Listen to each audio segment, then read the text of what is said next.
साथियों नमस्कार, मैं हूं सौरभ सोमवंशी और आप इस वक्त मेरे साथ नेशनल सर्किल न्यूज पर हैं। आप सभी जानते हैं कि उत्तर प्रदेश में विधानसभा चुनाव 2022 नजदीक आ गया है और साथ ही साथ सरकार और विपक्ष की भी सक्रियता 2022 के विधानसभा चुनाव को लेकर बढ़ती चली जा रही है। क्या उत्तर प्रदेश सरकार जनसंख्या नियंत्रण कानून का मसौदा तैयार कर रही है? क्या उत्तर प्रदेश सरकार जनसंख्या नियंत्रण कानून को लागू करने वाली है? यही बात आज हम आपको बताएंगे। राज्य सरकार एक बार फिर जनसंख्या नियंत्रण कानून को लेकर चर्चा में आ गई है।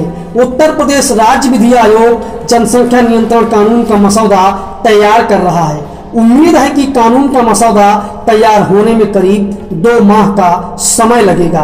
हालांकि इस मसौदे को लेकर सियासत भी शुरू हो गई है और इसे चुनावी रंग में रंगने की कोशिश भी शुरू हो गई है और इसे एक धर्म विशेष से जोड़कर देखा जा रहा है।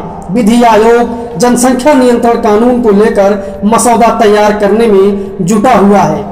इसके लिए दूसरे राज्यों के कानूनों का अध्ययन करके मसौदा तैयार किया जा रहा है। आयोग का कहना है कि फिलहाल राजस्थान और मध्य प्रदेश समेत कुछ अन्य राज्यों में लागू जनसंख्या नियंत्रण कानूनों के साथ सामाजिक परिस्थितियों और अन्य बिंदुओं पर अध्ययन किया जा रहा है। राज्य विधि आयोग का कहना है कि जल्द ही वह अपना प्रतिवेदन तैयार कर राज्य सरकार को सौंप देगा। संभावना जताई जा रही है कि इस प्रतिवेदन के बाद राज्य सरकार संभावित उस जनसंख्या नियंत्रण कानून पर चर्चा करेगी जिसमें 2 से ज्यादा बच्चे वाले दंपत्ति को सरकारी सुविधाओं से वंचित किया जा सके। इसमें 2 से ज्यादा बच्चे वाले दंपत्तियों के त्रिस्तरीय पंचायत चुनाव लड़ने पर रोक के अलावा सरकारी सुविधाओं मसलन निःशुल्क खाद्यान्न योजना, कृषि सामानों एवं खाद्य और खाद्य पर सामग्री या सब्सिडी आदि से उनको वंचित किया जा सके। फिलहाल राज्य सरकार की मंशा यह है कि इस कानून से प्रदेश की जनता में यह संदेश कतई न जाए कि यह जनसंख्या नियंत्रण कानून किसी जाति व धर्म के लिए लाया जा रहा है।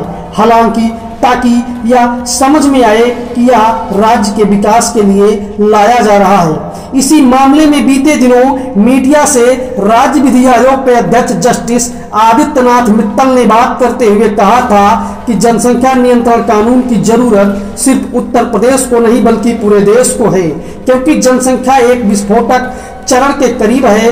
बढ़ती हुई जनसंख्या के चलते अन्य मुद्दे भी पैदा हो रहे हैं। क्योंकि जब जनसंख्या बढ़ती है तो तमाम सारी समस्याएं आती हैं। अस्पताल, खाद्यान्न, घर या रोजगार से संबंधित समस्याओं का सामना उत्तर प्रदेश के लोगों को लगातार करना पड़ रहा है और इसकी मेन समस्या का कारण जनसंख्या है।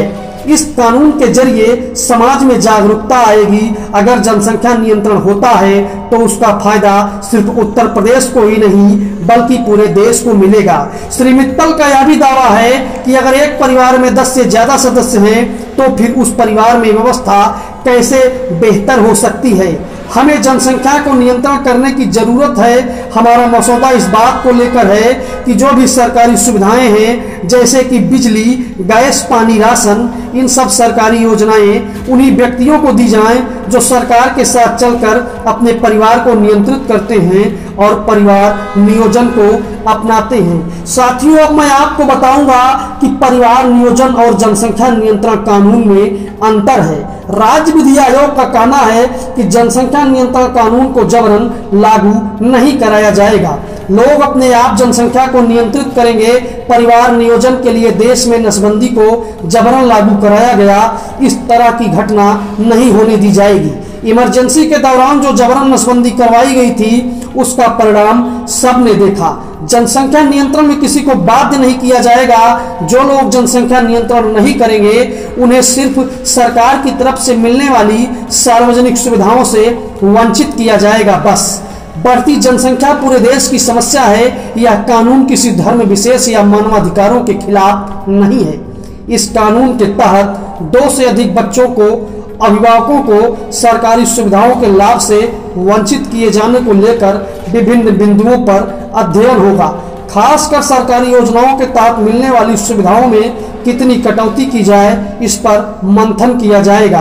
फिलहाल राशन और अन्य सब्सिडी में कटौती के विभिन्न पहलुओं पर विचार शुरू कर दिया गया है।